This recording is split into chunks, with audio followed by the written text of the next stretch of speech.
এর আগের ক্লাসটিতে আমি তোমাদের এই 5টি এমসিকিউ বাসার কাজ দিয়েছিলাম। বাসার কাজ বলতে বলছিলাম যে তোমরা নিজেরা প্র্যাকটিস করো, দেখো কে কয়টি পারো, সব পারো কিনা।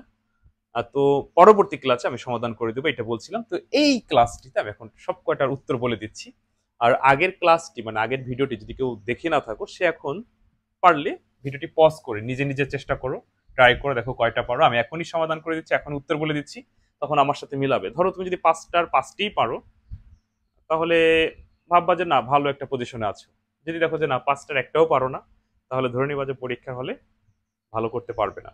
তো যেহেতু সামনে পরীক্ষা, প্রচুর পরিমাণে প্র্যাকটিস করতে হবে, নিজেদের বুঝতে হবে। আর একটা কথা সেটা হচ্ছে আইসিটি প্রশ্ন কিন্তু হুবহু আসে না, প্রচুর পরিমাণে প্র্যাকটিস করতে হয় যেন একটা বুঝলে আরো 10টা পারা যায়। ওকে। তো এরকম যদি কেউ থাকো আইসিটিতে ভালো করতে চাও বা ভয়ে আছো, সে কিন্তু চাইলে আমার কাছে আইসিটি অনলাইনে পড়তে পারো, আমার এই হোয়াটসঅ্যাপ নাম্বার এসএমএস দিও।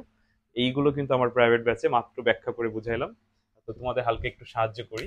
শোনো, এই যে যেমন এক দাগে এখানে বলছে যে একটা সিগন্যাল আছে, ওদের সাংখ্যিক মান কত। এটার ব্যাপারটা হলো এরকম, নিচে থাকলে শূন্য, উপরে থাকলে ওয়ান। নিচে থাকলে শূন্য, উপরে থাকলে ওয়ান, নিচে থাকলে শূন্য, উপরে থাকলে ওয়ান, নিচে থাকলে শূন্য। তো এইটা যদি এখন সাজাও, শূন্য ওয়ান শূন্য শূন্য ওয়ান ওয়ান শূন্য ওয়ান শূন্য, এটা সাজাইলে গোয়া নাম্বার উত্তর হয়। যারা এটা বুঝে ফেলছে তারা কিন্তু এটা পারবা। সেম জিনিস, এটা হচ্ছে নিচে ওয়ান উপরে ওয়ান, মানে নিচে থাকলে শূন্য, উপরে থাকলে ওয়ান ওয়ান শূন্য ওয়ান ওয়ান। এই চেহারার কোনটা আছে, যদি এটা সাজাও খ নাম্বার হয়। আচ্ছা, কোনটি মৌলিক উপপাদ্য, মানে বুলিয়ানের কোনটি মৌলিক উপপাদ্য, বুলিয়ানের যোগ ও গুণের ক্ষেত্রে কতগুলো নিয়ম মেনেছে সেগুলো উপপাদ্য। তো যোগের ক্ষেত্রে 4টা আছে, গুণের ক্ষেত্রে 4টা আছে। তো সেইখান থেকে এখানে তুলে দিছে, কিছু ভুলভাল দিছে, একটা সঠিক দিছে। কোনটা সঠিক দিছে? শূন্য দিয়ে যা কিছু যোগ করি ফলাফল হলো তাই। আমি বোঝানোর সময় কি মুছছিলাম, তাহলে এখানে এ যোগ শূন্য সমান এ হবে, তাহলে ক নাম্বার সঠিক। আর এখানে যা কিছু দেখতে পাচ্ছ সবকিছু ভুল। ডিমর্গানের উপপাদ্য অনুযায়ী কোনটা পাও, এখানে যদি তুমি ডিমর্গানের দুইটা উপপাদ্য, হোল নট ভাঙলে চিহ্নের পরিবর্তন, যোগ থাকলে গুণ হয়, গুণ থাকলে যোগ হয়। যেমন হচ্ছে যে এক নম্বর হচ্ছে এ বি হোল নট সমান সমান এ নট প্লাস বি নট, আরেকটা হচ্ছে এ প্লাস বি হোল নট সমান সমান এ not into B not.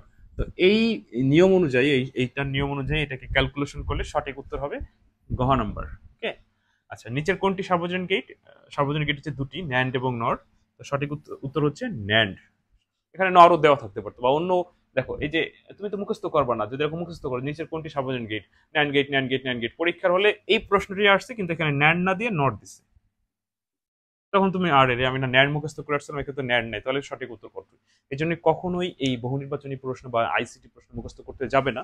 ICT প্রশ্ন বউ আসে না, কোনো না কোনো ভাবে একটু ঘুরাই দেয়। তো এর কারণ হচ্ছে প্রচুর পরিমাণে বেসিক জানতে হয়, প্র্যাকটিস করতে হয়। তো যেটি বলছিলাম, আমার এই কোর্সে ভর্তি হওয়ার সঙ্গে সঙ্গেও তাকে 20 মিনিট করে 35টা ক্লাস দেওয়া হয় বেসিক, যা পুরো বই সম্পর্কে, এবং আলাদা আলাদা করে সুন্দর করে সাজিয়ে এবং ক আর খ উত্তর 100% কমন উপযোগী সাজেশন, এমসিকিউ সিকিউ সাজেশন দেওয়া হয়। এরপরে লাইভে এরকম এমসিকিউ সিকিউ প্র্যাকটিস করানো হয় বোর্ড পরীক্ষার আগ রাত পর্যন্ত, যে যে সালের পরীক্ষার্থী হোক, কোনো সমস্যা নেই। তো ঠিক আছে, ভালো থেকো। আর যদি মনে হয় যে আইসিটিতে খারাপ হতে পারে, এরকম যদি মনে হয়, সামান্য কিছু সম্মানী দিয়ে আমার এই কোর্সে ভর্তি হয়ে যায়। ভালো থেকো, আল্লাহ হাফেজ।